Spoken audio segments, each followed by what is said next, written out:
उसकी आवाज तेज की थी या कम? कम। Very good. क्यों? आप उधर क्या देख रहे हैं? नहीं, तेज की थी। मिस्टर रमेश गुप्ता, एक ब्यूटी क्वीन सारे कपड़े उतार कर आपके सामने खड़ी थी और आप टेप रिकॉर्डर की आवाज तेज करने गए थे। क्यों? मुझे कुछ याद नहीं। अब आपको कुछ याद नहीं आ रहा है। चलिए मैं आपको याद दिलाती हूँ। आपने टेप रिकॉर्डर की आवाज इसीलिए तेज की थी कि कोई उनकी चीख पुकार ना सुन सके। नहीं। जिससे उनकी आवाज सुनकर कोई मदद को ना आ सके। नहीं, ऐसा नहीं है। याद कीजिए, आपने छुरा बाएं हाथ में इसीलिए लिया था कि दाहिने हाथ से आप उनके कपड़े फाड़ रहे थे। नहीं। याद कीजिए, आपने छुरा बाएं हाथ में इसलिए लिया था कि दाहिने हाथ से आप उनके मुंह में कपड़ा ठूस सके। नहीं। उनके हाथ पैर बांध सके। नहीं नहीं नहीं। योर ऑनर, इन बातों का कोई सबूत नहीं कि छुरा दिखाकर मुंह में कपड़ा ठूसा गया, जबरदस्ती इनके हाथ पांव बांधे गए। यह झूठ है, एक कहानी है। जी हाँ, ये कहानी है, एक सच्ची कहानी। एक औरत पर किए गए बलात्कार की कहानी है। जो खुशामद और पैसे से ना मिल सका, उसे छीन लेने की कहानी। योर ऑनर, ये कहानी उस दिन शुरू होती है जिस दिन रमेश गुप्ता ने भारती देवी को पहली बार देखा था। उसी दिन उसके दिल में बेईमानी आ गई थी, इसलिए 100 में से 200 नंबर दिए गए, पार्टी दी गई, हीरो का हार दिया गया। मिस्टर रमेश गुप्ता ने सोचा कि भारती देवी भी ऊंची सोसाइटी की उन लड़कियों में से है जो पार्टी और नेकलेस के जाल में फंस जाएगी। लेकिन उनकी बात नहीं बनी और जन्मदिन की पार्टी पे उन्हें पूरा यकीन हो गया था कि भारती देवी सिर्फ मिस्टर अशोक शर्मा से मोहब्बत करती है और वहां उनका कोई चांस नहीं। तभी से वो भारती देवी से अकेले मिलने का मौका ढूंढ रहे थे। मिस्टर रमेश गुप्ता को अच्छी तरह मालूम था कि भारती देवी उनकी लॉन्च पर कभी भी अकेली नहीं जाएगी और मौका उनके घर पर ही मिल सकता है।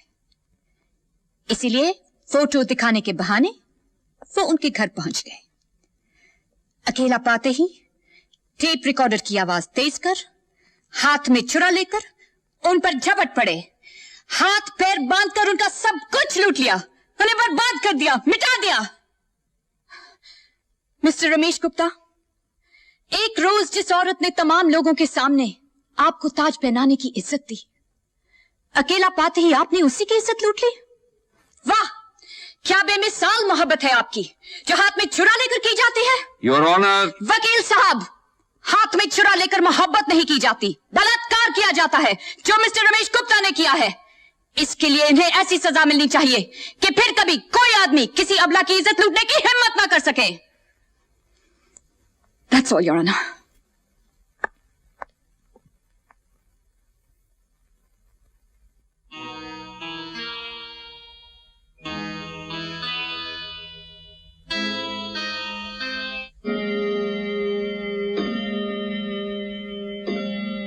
The court is adjourned.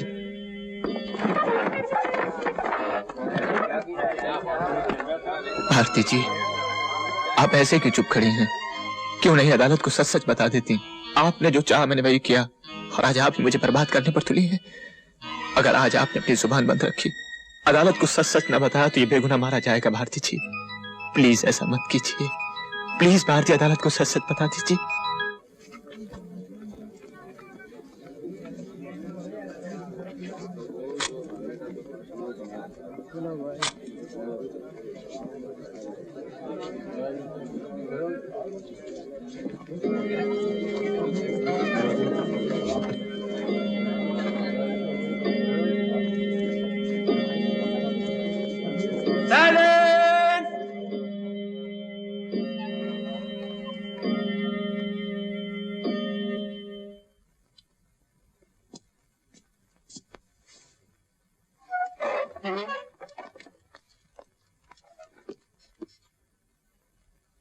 Yes mister चंदा। हाँ, तो भारती देवी, आपने टाइपिंग शॉर्टहैंड का एक डिप्लोमा किया है? जी हाँ। आपको एक बड़ी कंपनी में सेक्रेटरी की नौकरी मिल रही थी, क्यों नहीं की? क्योंकि मॉडलिंग में मुझे ज्यादा पैसे मिलते हैं। आपको ऐसा नहीं लगता है कि सेक्रेटरी की नौकरी करना ज्यादा इज्जतदार है? वकील साहब, आप भी किसी कॉलेज में कानून के प्रोफेसर हो सकते थे। क्या जो काम आप कर रहे हैं ज्यादा इज्जतदार है? मिस भारती, इस कटहरे में जवाब देने के लिए आप खड़ी हैं, मैं नहीं। वकील साहब, मेरा सवाल ही आपके सवाल का जवाब था। अच्छा, 7 जुलाई को मिस्टर रमेश गुप्ता की पार्टी में आप गई थी? वो पार्टी मेरे लिए ही दी गई थी। अच्छा, तो उस पार्टी में ये सब फोटो आपने खिंचवाए थे? ये फोटो खींचे गए थे, खिंचवाए नहीं गए। अच्छा, 10 जुलाई को मिस्टर रमेश गुप्ता को आपने अपने घर बुलाया था? जी नहीं, मैंने नहीं बुलाया। ये फोटो दिखाने आना चाहते थे, मैंने आने दिया। आने दिया? और जानबूझकर उसी वक्त आने दिया जिस वक्त आप घर में अकेली थी? जी नहीं, इनके लिए दरवाजा मेरी छोटी बहन ने खोला था। हाँ। और ये जानते हुए भी कि mister Ramesh Gupta drawing room में बैठे हैं, आप बाथरूम से सिर्फ गाउन पहन के बाहर आई? बाथरूम से मैं सिर्फ गाउन ही पहनकर बाहर आती हूँ। कपड़े अपने बेडरूम में जाकर बदलती हूँ और पास में ड्राइंग रूम भी पड़ता है, क्योंकि मेरी छोटी सी फ्लैट में बाथरूम बेडरूम से लगा हुआ नहीं है। यह नंगी तस्वीर आपके बेडरूम में थी? शायद आपको आर्टिस्टिक चीज भी नंगी लगती है। मैं पूछ रहा हूँ, आपके बेडरूम में थी या नहीं? जी हाँ, थी।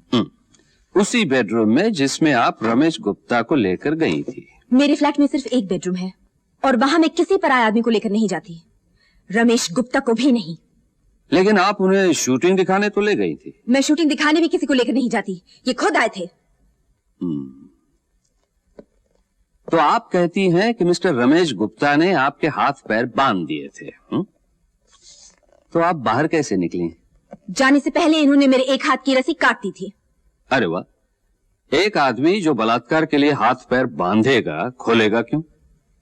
इसका जवाब खोलने वाले से पूछिए। अच्छा, बंधन खुलते ही आपने उस पर हमला क्यों नहीं किया? क्योंकि सिर्फ एक हाथ खोला था, पैर मैंने खुद खोले। अच्छा, आपने अपनी बहन को दरवाजा खोलते हुए देखा था? जी। तो फिर रक्षा के लिए चिल्लाई क्यों नहीं? तब रक्षा के लिए बचा ही क्या था। अच्छा, पुलिस को फोन करते वक्त आपको बदनामी का ख्याल नहीं आया? सिर्फ एक ख्याल आया था कि रमेश गुप्ता को अपने किए की सजा मिलनी ही चाहिए, जिससे वो किसी और की जिंदगी खराब न कर सके। अच्छा, मुलाकातों के बीच कभी आपको ऐसा लगा कि मिस्टर रमेश गुप्ता की आप पर बुरी नजर है? ऐसा लगता तो मिलते ही क्यों? तो फिर क्या वजह हो सकती है कि अचानक आपके कपड़े फाड़कर, जैसे आप कह रही हैं, आपकी इज्जत लूटने लगा? इंसान और जानवर के बीच शराफत की एक बारीक सी लकीर होती है। कुछ लोग इस लकीर को मिटाकर जंगली बन जाते हैं। ऐसे जानवरों को पिंजरे में बंद कर देना बहुत जरूरी है। लगता है आप और आपकी विद्वान वकील साहिबा मिस्टर रमेश गुप्ता को उनका जुर्म साबित होने से पहले ही जेल भिजवा देना चाहती हैं। लेकिन मैं पूछता हूं, योर ऑनर, है कोई सबूत इस बात का कि मिस्टर रमेश गुप्ता ने भारती देवी के साथ जबरदस्ती की है? है कोई गवाह जिसने बलात्कार होते हुए देखा है? सबूत है योर ऑनर। पैरों से कुचली हुई ये तस्वीर जो पुलिस को उस घर से मिली। मोहब्बत करने वाले अपनी महबूबा की तस्वीर पैरों से नहीं कुचलते। सबूत है ये फोटोग्राफ्स जो पुलिस ने वारदात के फौरन बाद लिए। ये टूटी हुई कुर्सी, ये लुढ़की हुई मेज, ये चूर चूर शीशा, ये सब इस बात के जीते जागते सबूत हैं योर ऑनर कि उस कमरे में एक तूफान आया था। वहां की हर चीज चीख चीख कर कह रही है कि वहां मोहब्बत नहीं, बलात्कार किया गया था। लेकिन योर ऑनर, ये सब सबूत इस बात के भी तो हो सकते हैं कि मोहब्बत को बलात्कार का नाम देने के लिए यह तूफान मिस्टर रमेश गुप्ता के जाने के बाद लाया गया था। ये सब सबूत इस बात के भी हो सकते हैं कि भारती देवी, जिन्होंने ज्यादा पैसे के लिए मॉडलिंग की थी और ज्यादा पैसों के लिए मोहब्बत की हो, लेकिन जब इनकी यह मोहब्बत देख ली गई, तब एक कहानी बनाने के लिए अपनी पेंटिंग को जमीन पे पटक कर उसे कुचल दिया, कमरे की सारी चीजें उलट पुलट कर दी और पुलिस को फोन कर दिया।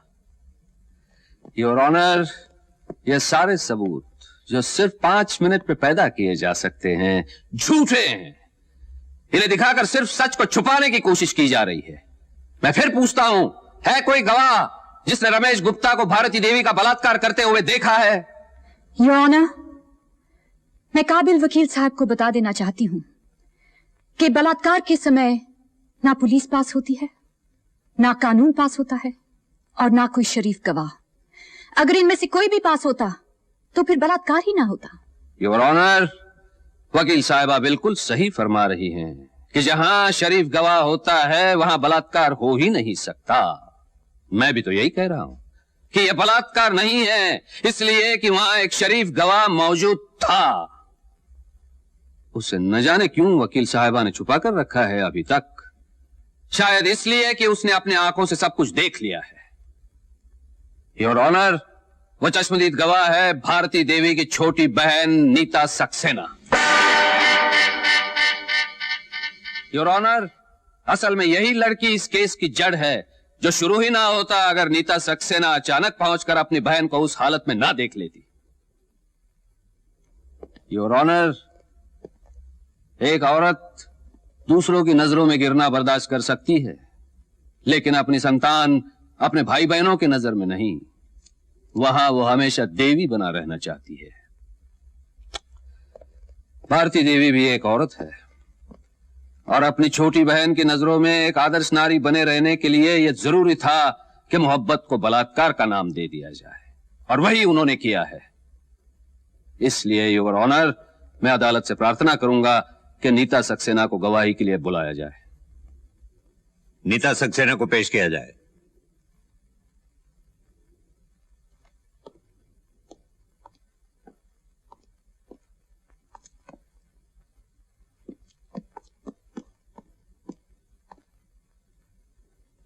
मैं जो कुछ भी कहूंगी सच कहूंगी और सच के सिवा कुछ नहीं कहूंगी।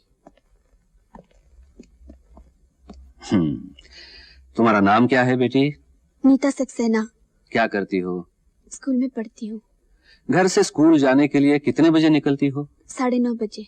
और वापस कितने बजे आती हो? 5:30 बजे। यानी कि 8 घंटे तुम घर से बाहर रहती हो। जी हाँ। तुम दोनों के अलावा घर में और भी कोई है? जी नहीं। अच्छा, 10 जुलाई को तुम घर से कितने बजे निकली थी? 9:30 बजे। और वापस कितने बजे आने वाली थी? 5:30 बजे। और तुम्हारी दीदी को पता था कि तुम इतनी देर तक बाहर रहोगी? जी पता था। तो अचानक वापस कैसे आई? मैं अपनी स्कूल की कॉपी भूल गई थी। अच्छा, तो घर आकर क्या किया? कॉपी उठाकर मैंने अपनी दीदी के बेडरूम का दरवाजा खोला। वहाँ क्या देखा? वहाँ देखा। क्या देखा? देखा मेरी दीदी जमीन पर लेटी हुई थी और मिस्टर रमेश गुप्ता ऊपर थे। यानी मोहब्बत कर रहे थे? नहीं, ऐसा नहीं हो सकता। क्यों नहीं हो सकता? अगर तुमने अपनी आंखों से देखा है तो क्यों नहीं हो सकता? मेरी दीदी ऐसा नहीं कर सकती। वो सिर्फ अशोक जी से प्यार करती है। अच्छा, तो वो दोनों प्यार नहीं कर रहे थे? नहीं। अगर वो दोनों प्यार नहीं कर रहे थे, अगर मिस्टर रमेश गुप्ता जबरदस्ती कर रहे थे, तो तुमने किसी को मदद के लिए पुकारा क्यों नहीं? पुलिस को फोन क्यों नहीं किया? मैं घबरा गई थी और घबराहट में वहाँ से भाग गई। और भागने से पहले दरवाजा बंद किया था? किया था। क्यों किया था? खुला था, बंद कर दिया, जैसे हमेशा करती हूँ। जैसे हमेशा करती हो जब भी तुम्हारी दीदी किसी के साथ बेडरूम में होती है? नहीं, मेरी दीदी ऐसी नहीं है। तुम अच्छी तरह जानती हो वो प्यार करते थे, लड़ाई नहीं। इसलिए तुमने उसकी मदद नहीं की। तुमने किसी को मदद के लिए पुकारा भी नहीं, तुमने पुलिस को फोन भी नहीं किया। बस एक समझदार लड़की की तरह धीरे से दरवाजा बंद करके बाहर चली गई, जैसे हमेशा करती रही।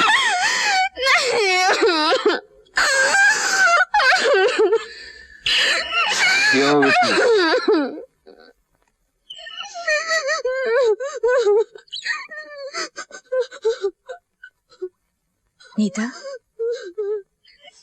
मैं कुछ सवाल पूछ लूं? 10 जुलाई से पहले कभी तुमने रमेश गुप्ता को अपने घर में देखा? नहीं। पहले कभी किसी और आदमी को बेडरूम में देखा था? कभी नहीं।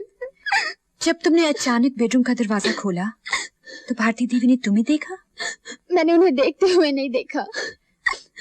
वापस आने के बाद तुमने क्या किया? दरवाजा खुला था, मैं अंदर आ गई। पुलिस स्टेशन फौरन आइए। यहाँ बलात्कार हुआ है। Bharti Saxena, Anand villa, 15th road.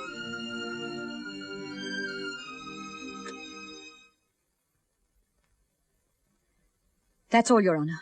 Your honour, सिर्फ एक सवाल और।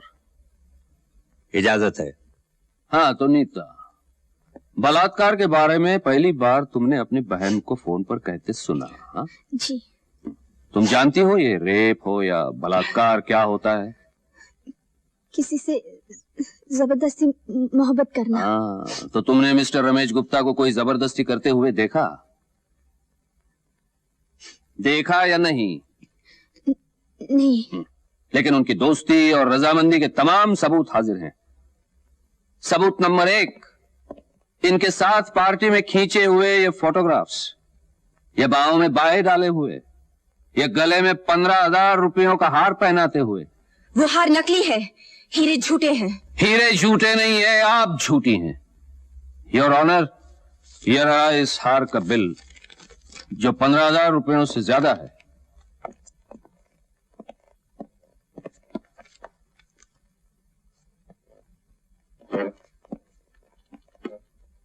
सबूत नंबर 2, अपनी खूबसूरती और जवानी का पूरा जादू चलाने के लिए उसे अपनी शूटिंग दिखाने ले जाना। शूटिंग के ये फोटो देखकर आपको अंदाजा हो जाएगा कि भारती देवी ने रमेश गुप्ता को क्या क्या नजारे दिखाए होंगे।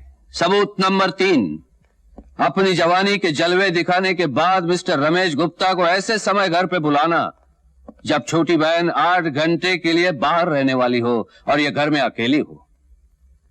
सबूत नंबर 4, बाथरूम से सिर्फ गाउन पहनकर बाहर आना।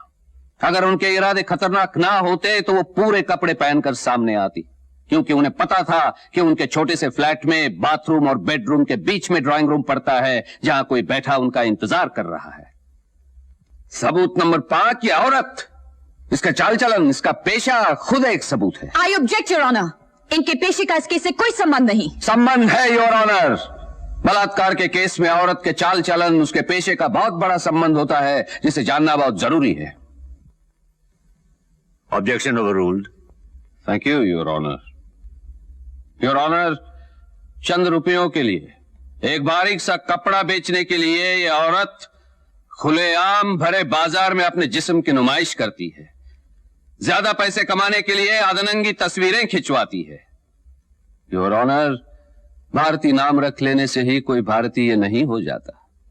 अगर बलात्कार किया भी गया होता तब भी एक शर्मदार भारतीय नारी की हिम्मत नहीं पड़ती कि वो भरी अदालत में आकर उस वारदात के चर्चे कराए, अपनी जवानी और खूबसूरती की तारीफें सुने, तस्वीरें दिखाए। वो शर्म से गड़ जाती, चुल्लू भर पानी में डूब मरती, अपनी जान दे देती। लेकिन जरा भारती देवी की तरफ देखिए, शर्मिंदगी या पछतावे की छाया तक नजर नहीं आती। योर ऑनर, ऐसी ही औरतें, औरत के नाम पर कलंक है, मां के नाम पर कलंक है, बहन के नाम पर कलंक है, बेटी के नाम पर कलंक। I object your honour. I also object to the very presence of such women in our society your honour. कोई हक नहीं ऐसी औरतों को इस समाज में रहने का जो सब कुछ करके भी इज्जतदार और देवी बनी रहना चाहती हैं, चाहे उसके लिए एक शरीफ और इज्जतदार दोस्त को बलात्कार के झूठे जुर्म में जेल क्यों न भेजना पड़े। योर ऑनर, ऐसी औरतों को कड़ी से कड़ी सजा मिलनी चाहिए और मिस्टर रमेश गुप्ता जैसे सीधे साधे आदमी को जो इनका शिकार बन गया है बाइज्जत रिहा कर देना चाहिए। That's all your honour.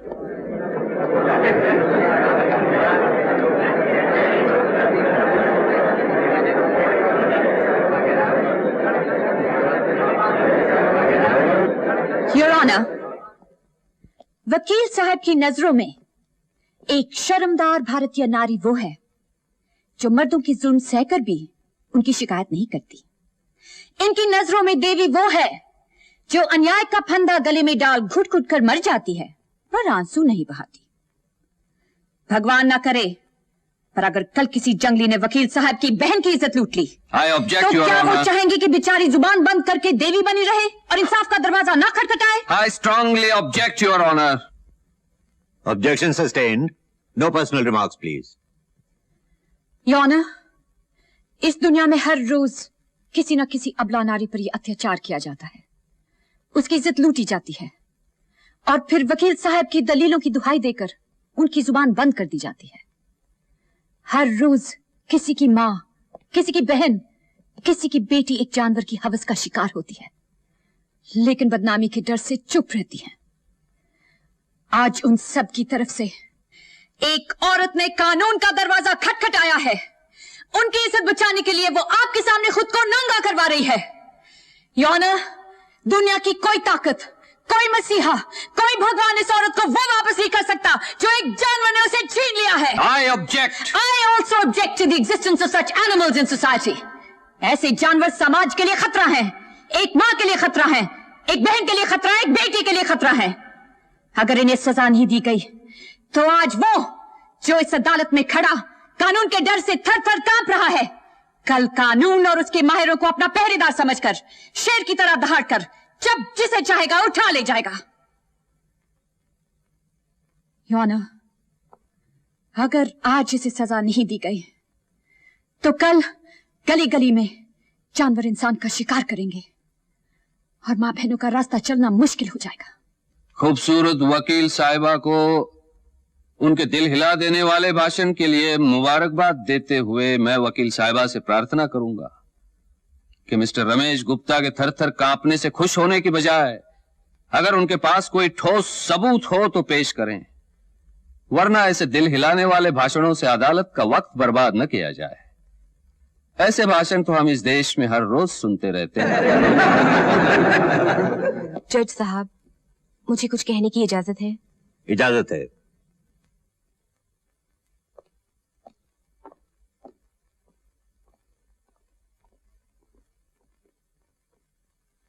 आज मैं आपसे और इस देश के कानून से सिर्फ एक सवाल पूछना चाहती हूं।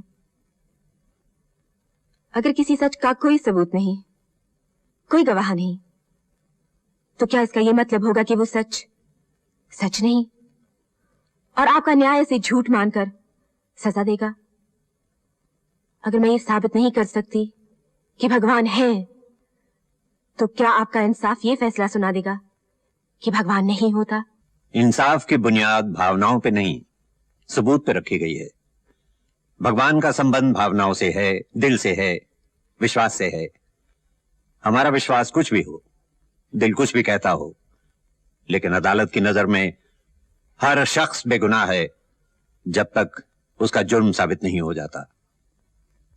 इस बात के कई सबूत मिले कि मिस्टर रमेश गुप्ता और भारती देवी एक दूसरे के दोस्त थे, एक दूसरे से मिलते थे, नाचते गाते थे और इन दोनों में शारीरिक संबंध भी हुए। लेकिन इस बात का एक भी सबूत नहीं कि मिस्टर रमेश गुप्ता ने भारती देवी के साथ जबरदस्ती की। इन तमाम बातों को मद्देनजर रखते हुए मैं मिस्टर रमेश गुप्ता को बाइज्जत रिहा करता हूं।